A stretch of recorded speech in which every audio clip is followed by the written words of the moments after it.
Tonight I want to continue our study of the biblical terminology concerning angels. And if you'll remember from last week, we got started on a list of words describing angels from the Old Testament.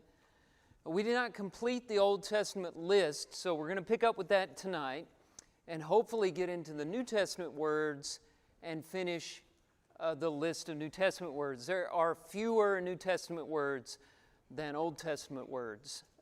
So here is where we left off. We were talking about the Old Testament terminology describing function. And so some of these we covered, and I'll just do a quick review, beginning at the top of the list of the words related to function. The first one is the most common, the word angel, the most common word for angels in the Old and New Testaments. And it means the same in both. In fact, our English word angel comes from the Greek New Testament word angelos, and it translates this word in Hebrew that means messenger. So this is the function. We might say, if we had to pick a primary function, this is the primary function of angels, to deliver messages of God from heaven. Another word related to function is minister, which means servant. And we'll see this again in our New Testament list, but the word ministers is used in Psalm 103 and other places as well. There's Psalm 104. I think only in those two chapters in the Old Testament is it used. And then you find this verse, in particular Psalm 104, verse 4, quoted over in Hebrews 1. So minister is another reference to angels. And then this is the one we ended on, one of the stranger terms. And it's strange because it only appears here in Daniel chapter 4. It's also strange because it's in that rare section of Scripture that's written in Aramaic, not Hebrew, Daniel 4. So you have this term watcher.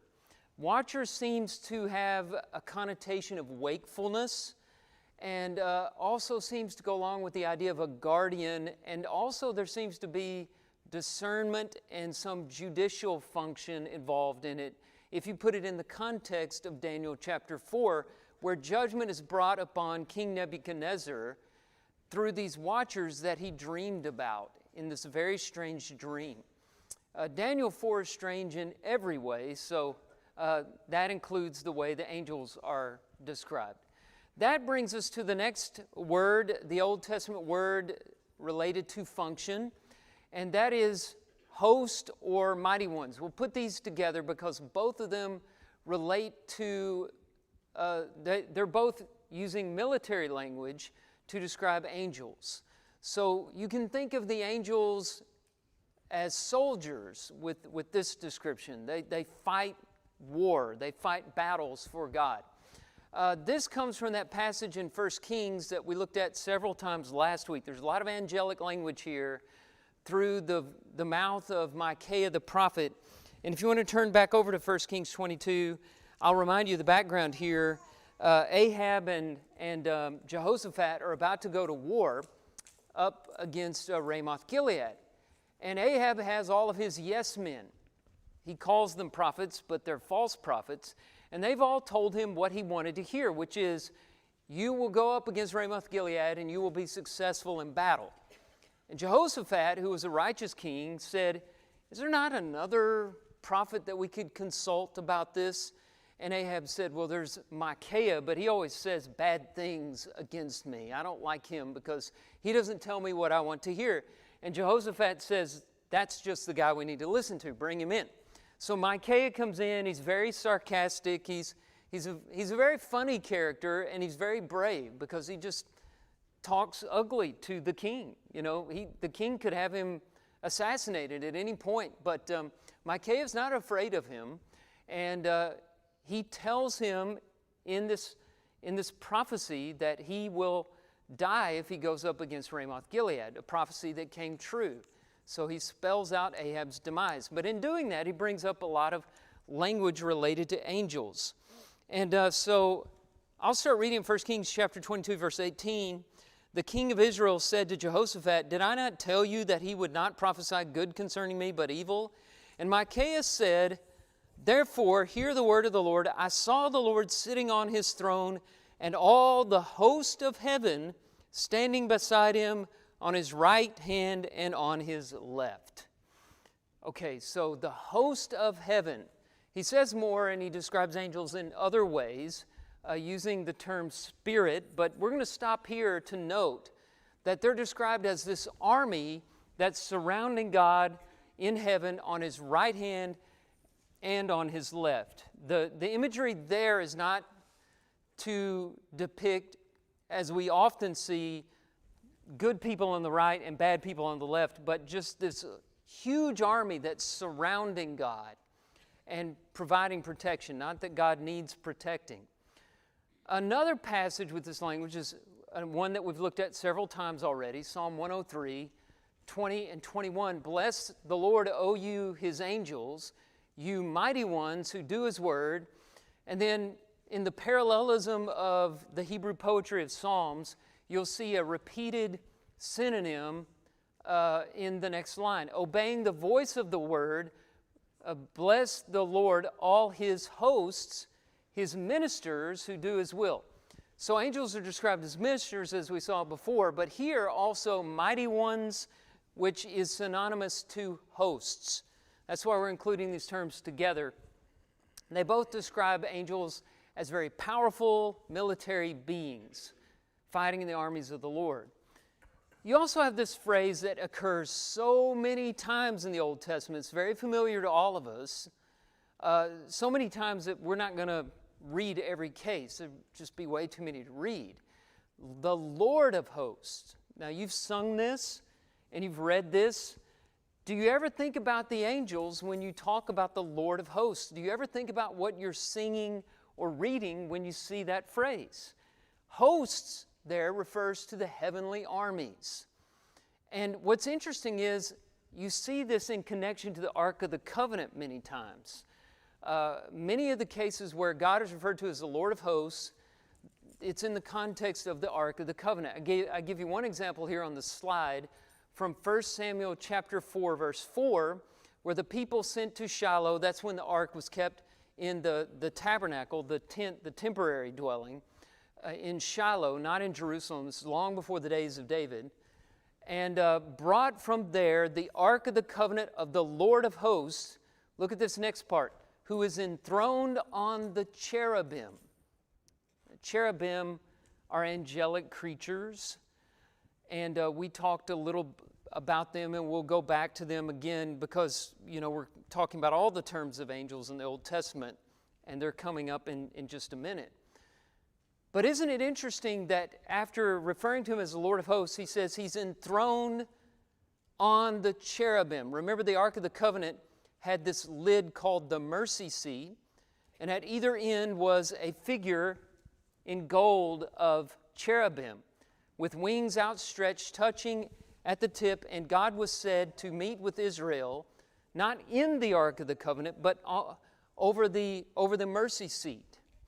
So when he was present with them, his presence was symbolized by the mercy seat that rested on the Ark of the Covenant. It's not like the movie, where they open the ark and something comes out of the contents of the ark and melts faces. That's not a biblical idea.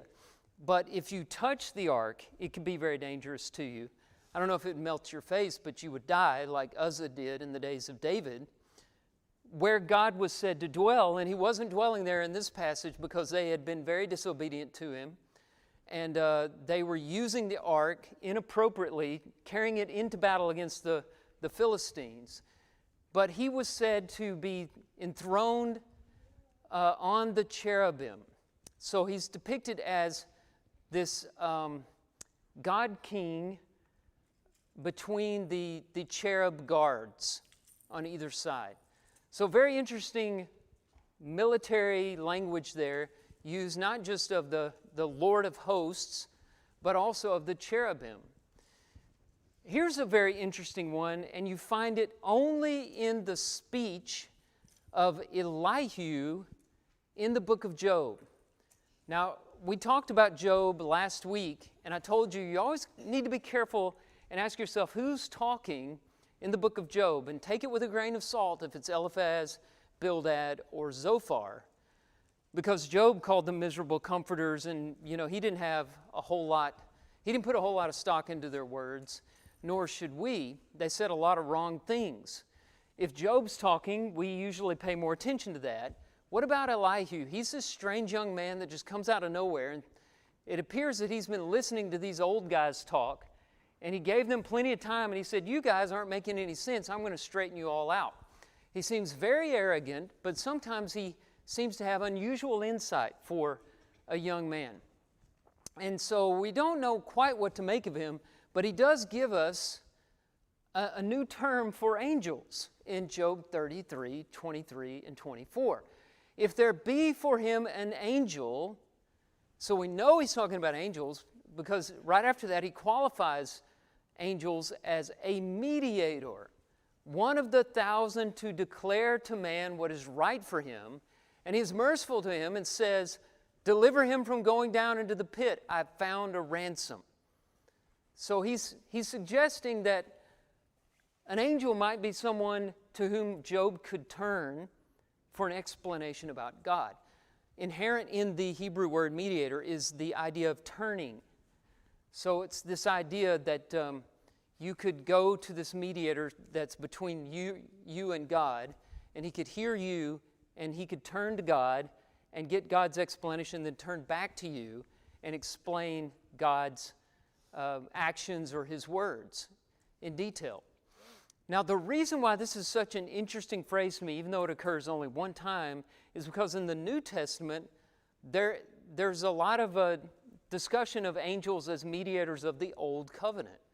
I don't know if you've ever noticed this before, but I want to take a minute, even though we're doing Old Testament terms right now, to look at these passages, starting with Hebrews chapter 2, verse 2. I'm going to move through them very quickly, so I hope that you have enough time to get to them, but I'm going to read through them very quickly here. Hebrews 2:2. Since the message declared by angels proved to be reliable, and every transgression or disobedience received a just retribution. He's speaking there of the Old Covenant. And he says there, it was declared by angels. Now, do you ever remember anything said in the Old Testament about angels being involved in delivering the law to Moses on Mount Sinai? I don't recall that passage in the book of Exodus or any of the early books. So this is a new insight that we gain from Hebrews, and it's not just in Hebrews. Go to Stephen's speech in Acts chapter 7. You remember Stephen, the evangelist, who preached against the Jewish rulers in Jerusalem for being so hard-hearted and stubborn, and he eventually was stoned to death. Saul of Tarsus was holding the coats of the men who were stoning him. This is the Stephen. And Stephen went through the history of Israel in summation. Really quickly in his sermon, he just gave a crash course in Israelite history. And it's in that speech that he says a couple of things about the mediation of angels with regard to the Old Testament. Look at verse 38. Acts 7:38. This is the one who was in the congregation in the wilderness with the angel who spoke to him at Mount Sinai and with our fathers. He received living oracles to give to us. Who's he talking about there? Well, he's talking about Moses on Mount Sinai, right? So Moses was the one in the congregation in the wilderness with the angel. Where did we read that in the Old Testament? Now go to the very end of the speech, right before he's stoned to death, Acts 7:53. He says to them, you who received the law as delivered by angels and did not keep it. The Old Covenant delivered by angels. What about Moses? Well, Paul settles that for us in Galatians. So I want you to go one more passage as we think about angels as mediators. Galatians chapter 3, verse 19. And this is a good chapter on the purpose of the old law. It's all about the Old Covenant. And in chapter 3, verse 19, Paul says, why then the law? He's been talking about how no one could keep the law and sins in the world because of the breaking of the law. So why the law? It was added because of transgressions until the offspring of Abraham by faith, should come to whom the promise had been made, and it was put in place through angels by an intermediary. Now, the intermediary here is not Christ, because Christ is the mediator of the new law, the new covenant. So who is the intermediary? Or one translation has mediator here in Galatians 3:19. It's Moses. But it says that it came through angels by an intermediary or mediator. So it came through the mediation of angels to the mediation of Moses, and finally to the people of Israel. And one of the points Paul is making here is that Jesus is the mediator of the new covenant, and it's more direct.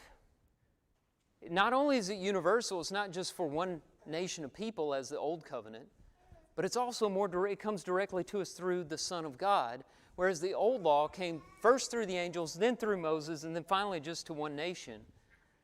And therefore it was temporary and not meant to be permanent like the new covenant. Very interesting here, and it's never spelled out for us the role of angels in the old covenant, but we get the picture that God chose to use them as agents to deliver the old covenant to Moses, who then took it to the people. It kind of challenges the idea that, God was the only one up on Mount Sinai with Moses. Now, what kind of confuses me is there's so many times where Moses is described as one who spoke face to face with God, and you see him go into the tent of meeting, and he's so close to God's glory that his face glows after the conversation. He has to veil his face. So I'm not sure, exactly what was going on there, but the angels served as mediators to bring us the old covenant. Now, that's not how Elihu was using mediator in Job 33, but I didn't feel like we could fully explore that without going to those New Testament passages that are about the Old Testament. Okay, let's go on to another term. Cherubim, seraphim. We've already spoken to this and talked about these creatures when we discussed the nature of angels, and we're asking questions, and our question was, do angels have wings? And we said, except for the cherubim and seraphim, we don't read of angels having wings. Seraphim had 6 wings, cherubim in some cases had 4. I don't know if we read of any 2-winged angels, unless we just assume in some passages that the angels flying in the book of Revelation had only 2 wings. Whenever they're numbered, they're 4 or 6. So here are the cherubim in Genesis 3 after Adam and Eve were banished from the Garden of Eden. God drove out the man, and at the east of the Garden of Eden, he placed the cherubim and a flaming sword that turned every way to guard the way to the tree of life. I've always pictured 2. I don't know why, because here it's just using the plural form. It could have been a whole army of cherubim. I don't know. I guess I pictured 2 because there are 2 on the mercy seat of the Ark of the Covenant. And then here's the passage where we read of the seraphim, the only passage we read of the seraphim, Isaiah 6, verses 2 and 3. Above him, this is a vision Isaiah saw of the Lord God. Above him stood the seraphim. Each had 6 wings. With 2 he covered his face, and with 2 he covered his feet, and with 2 he flew. And one called to another and said, Holy, holy, holy is the Lord of hosts. The whole earth is full of his glory. So 2 wings, only 2 wings were used for flight. 2 wings covered the face out of reverence for God.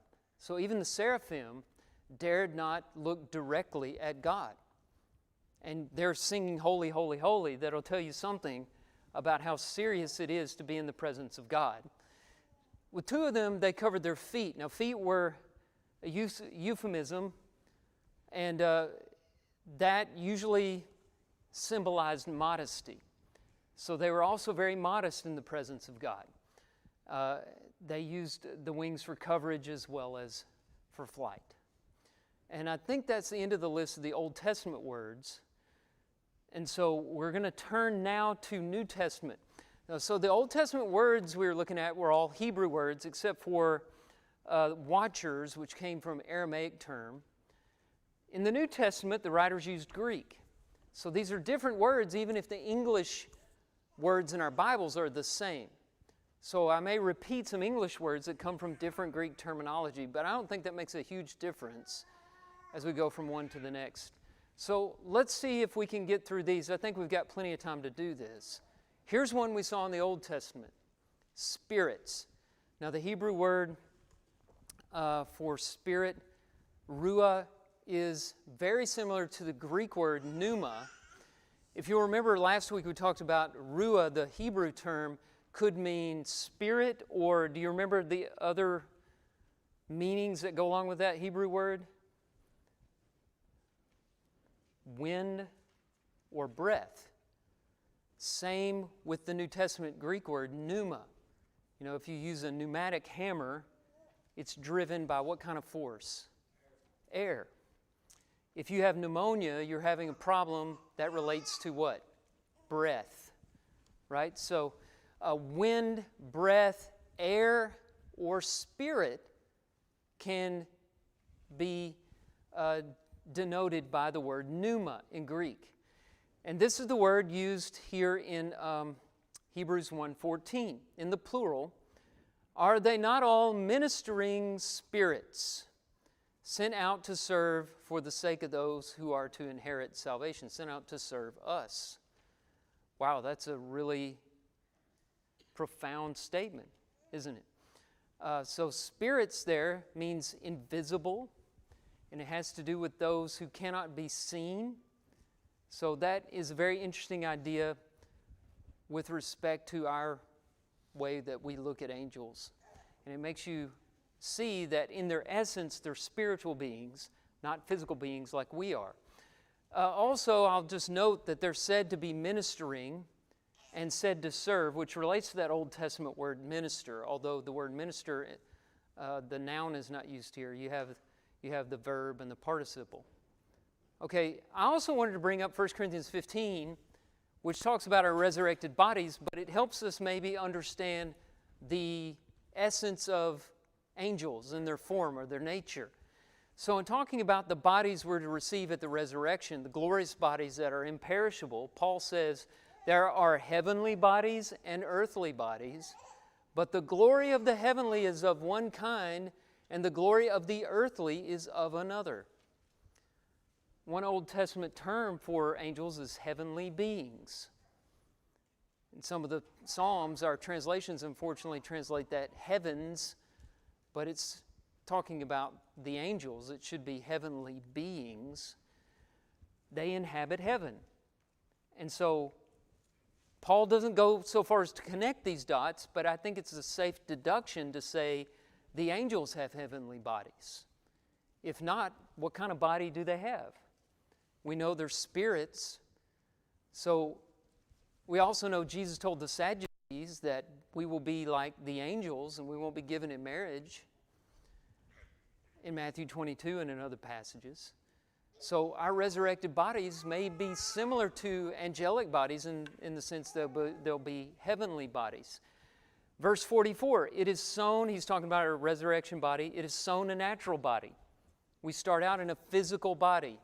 And like seed, our bodies die and go into the ground and start to decompose, but then bring forth life in a resurrection. It is raised a spiritual body. That which comes forth from the seed is different from the seed itself. So a seed goes in looking like one thing, the plant comes up looking different. Same with our bodies. A spiritual body, if there is a natural body, there is also a spiritual body. Now this is interesting because it challenges our concept of spirit beings as ghosts. This all started back with Plato in the Greek classical age. Plato was a philosopher who envisioned the real ultimate world as being totally spiritual. And so there was no body of any kind in the spirit realm. Well, Paul says, this is after Plato, And he's challenging Platonic philosophy here in Corinth, where that was a very popular thing. He's saying there is a spiritual body. And he didn't say, he's not talking about a ghost here, but he's also not talking about a physical body. What is he talking about? I'm not really sure. You know, I've heard people speculate about it, and we can do that all day long, but we can never say for certain what a spiritual body is. We know a physical body is a body that is animated by biological processes.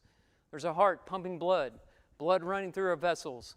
We're converting oxygen to carbon dioxide, and all this stuff is going on that, you know, Will can teach about at UAB, and we can slice these bodies up and look at them. We can do surgery on them. We can connect parts together and do all kinds of things. That's not how a spiritual body works. It is animated spiritually, not biologically. I don't know how else to think of it. It's just not like it is now, which means it won't be subject to disease or death. Okay, let's move on. Glorious ones. This is what you see in 2 Peter 2 and the book of Jude. I don't know if you've ever noticed this, but if you read 2 Peter chapter 2 and you read Jude, you'll see a lot of similarities. I feel like one of them knew the other. I don't know if Jude, you know, asked Peter, hey, can I use some of that sermon when I go back home? Or if Peter asked Jude. I don't know who came first, but they were aware of one another because it's very similar material here. So glorious ones comes from both those books. Now here's 2 Peter 2, 10 and 11. Especially those who indulge in the lust of defiling passion and despise authority. He's describing false teachers that are plaguing the church, bold and willful. They do not tremble as they blaspheme the glorious ones. Whereas angels, this is verse 11, though greater in might and power than human beings, do not pronounce a blasphemous judgment against them before the Lord. Now, he's using blasphemy here in terms of slander. I think slander would be a better translation here than what the ESV says, because angels are not gods, and they cannot be blasphemed in the sense that you blaspheme God, but they can be slandered. And then he's talking about how angels won't blaspheme others. That should be slander, because it's talking about angels won't slander the false teachers. They have more respect for human beings than these particular human beings have for angels, if you could believe it. That's how audacious these people were that Peter was talking about. Glorious ones highlights the obvious splendor of these beings. Glory is a hard term to pin down. When it comes to God, I think the best way to describe it is His apparent praiseworthiness. When God is in His glory, you can't do anything but praise Him. It's an automatic, instinctual thing to fall down on your knees and worship Him. And at the end of time, when all eyes will see Jesus, every mouth will confess, every knee will bow. Philippians 2, 9 through 11. When He was on the cross, we didn't see Him in His glory. We saw Him in humiliation. He gave up His glory. He emptied Himself, Philippians 2 says. What did He empty Himself of? Not His divinity, He was still God, but He emptied Himself of the obvious, apparent praiseworthiness to die on the cross in humiliation. But when we see Him at the end of time, He will be in His glory. He will appear on His glorious throne. When He was transfigured on the Mount of Transfiguration, He appeared to Peter, James, and John in glory. And they were inspired by awe. Well, these angels, they don't have the same degree of glory as Jesus, but they have a greater degree of glory than we do. And it is obvious that they are, as Peter says, greater in might and power. Their glory in terms of strength is greater than ours. And yet, these individuals blasphemed the angels when these angels are too respectful and dignified to slander them. Jude says something similar in Jude 8. Yet in like manner, these people also relying on their dreams. I had a dream. I know that you're supposed to do this because I had this vision where God told me that this is the truth and not this. This is what they're doing. They defile the flesh, reject authority, and blaspheme the glorious ones. So same thing as 2 Peter 2. Then you have this term, holy ones. Again, we go to Jude 14 and 15. This is where he quotes from the book of Enoch, a non-inspired source, but this part of it was true because the inspired man Jude quotes it as truth. So he puts his stamp of inspiration on that particular passage. It was also about these that Enoch, the seventh from Adam, prophesied, saying, Behold, the Lord comes with 10,000s of his holy ones to execute judgment on all and to convict all the ungodly of all their deeds of ungodliness that they have committed in such an ungodly way, and of all the harsh things that ungodly sinners have spoken against him. Do you think Jude thought these guys were ungodly? He says that several times, but he's talking about the angels in terms of the holy ones, which is a phrase that we saw in the Old Testament as well. This is a very interesting one, and I didn't have enough room in the heading to include all these terms, but Paul had a string of words, a cluster of terms that he used of angels, especially in the book of Colossians and Ephesians. And I want us to look at these together. So go to Colossians chapter 1, verse 16. And you may have read this many times and not realize that you're reading about angels, or in some cases demons, but these spiritual beings. Angel worship was a bit of a problem in Colossae. And so Paul is taking aim at that very subtly at first in chapter 1. Colossians 1:16 is showing the preeminence of Jesus Christ, whom he calls the firstborn of all creation. That's not firstborn in that he was created, but firstborn in that he is the preeminent one. He is first above all others. You know, they thought of the firstborn differently than we do. Kayla, you know, we're firstborn. Julie's firstborn. We don't get treated like we ought to. In Paul's day, the firstborn they had honor, you know, just by being firstborn. Jason, you know what I'm talking about. It's just not the same anymore. Anyway, sorry, Christy. I know you're the youngest. Where was I? Oh, Mason. Sorry. I'm paying you a compliment, though. You seem younger than Mason. The only girl. Okay. I've lost my train of thought. Colossians 1:16. Let's read this.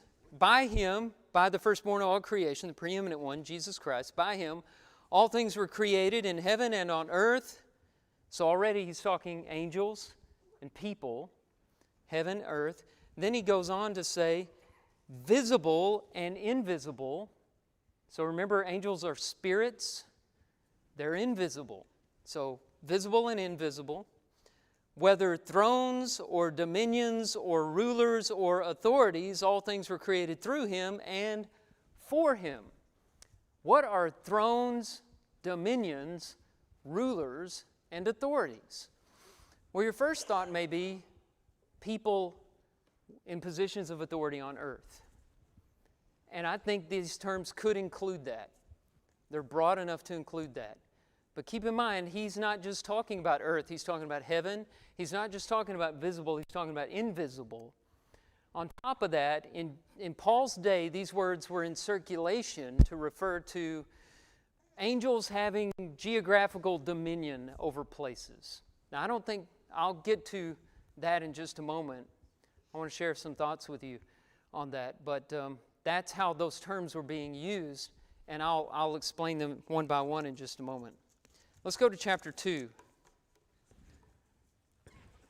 In Colossians 2, verse 15, Paul brings up two of those four terms, again, saying that Jesus disarmed the rulers and authorities and put them to open shame by triumphing over them in him. This one verse is packed full of all kinds of very interesting ideas. For example, disarmed is in the middle voice, which is reflexive, which has some significance of what Jesus did to himself. So you know that he went to the cross voluntarily. Literally, disarmed means he stripped himself. He gave up his glory, as we were talking about. He was literally stripped. He allowed that to happen. He allowed himself to be crucified. But in doing that, in stripping himself, he disarmed whoever the rulers and authorities are. Now, we know he would not have put the angels to open shame because they were on his side, right? So this seems to have a reference to the demonic realm in particular, rulers and authorities.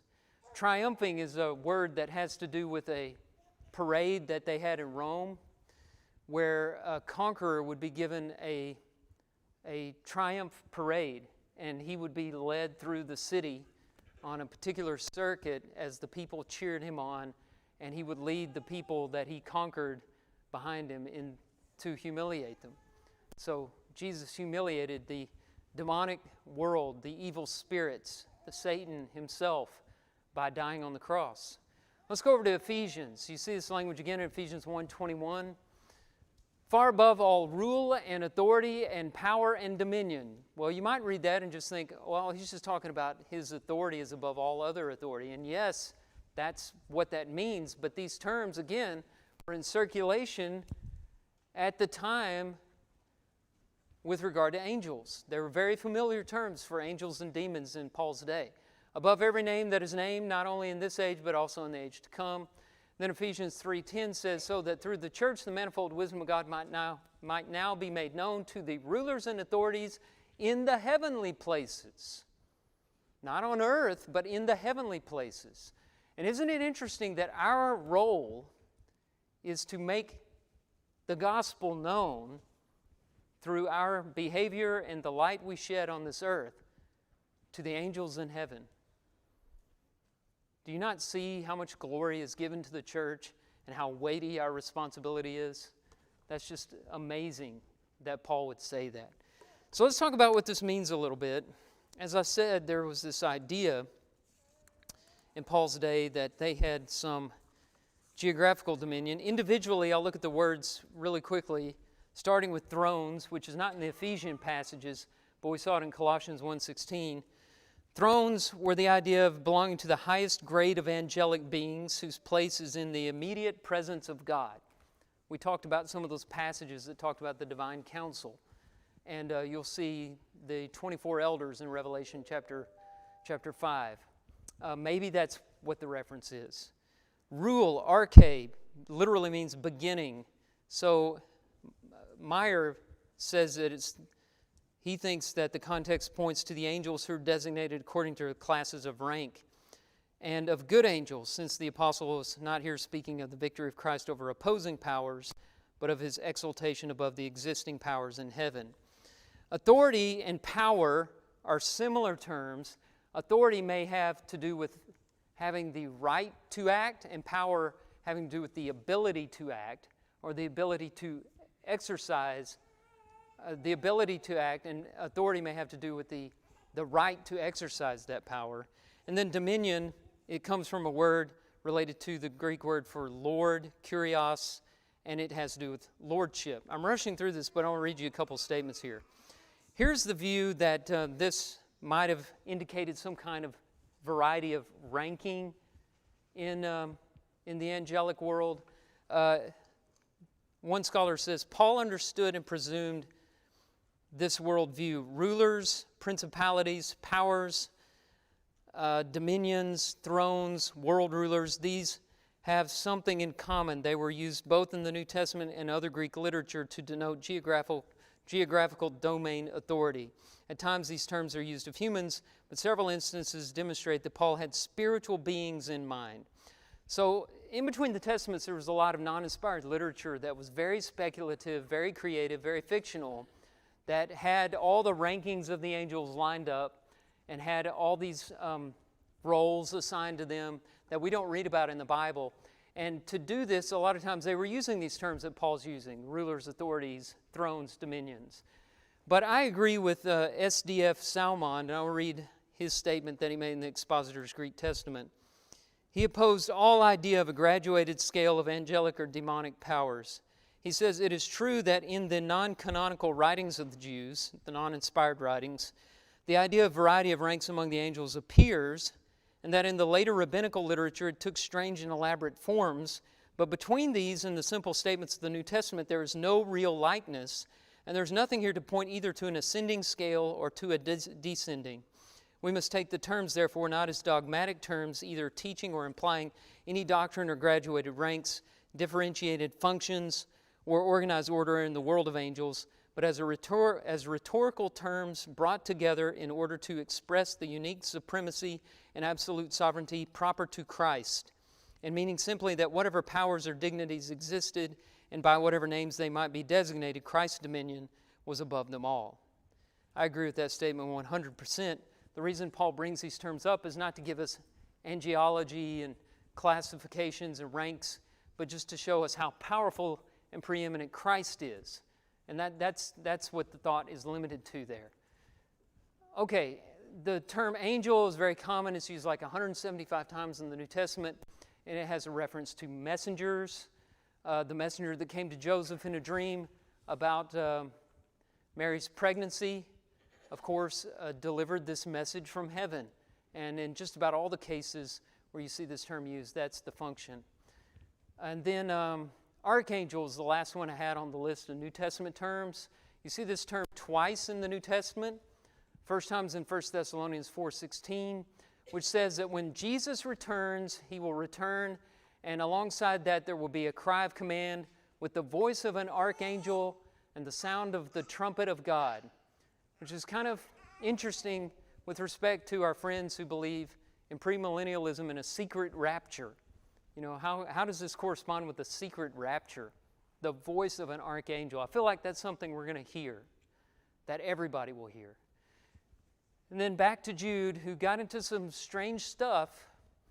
You have Michael the archangel contending with the devil, disputing about the body of Moses.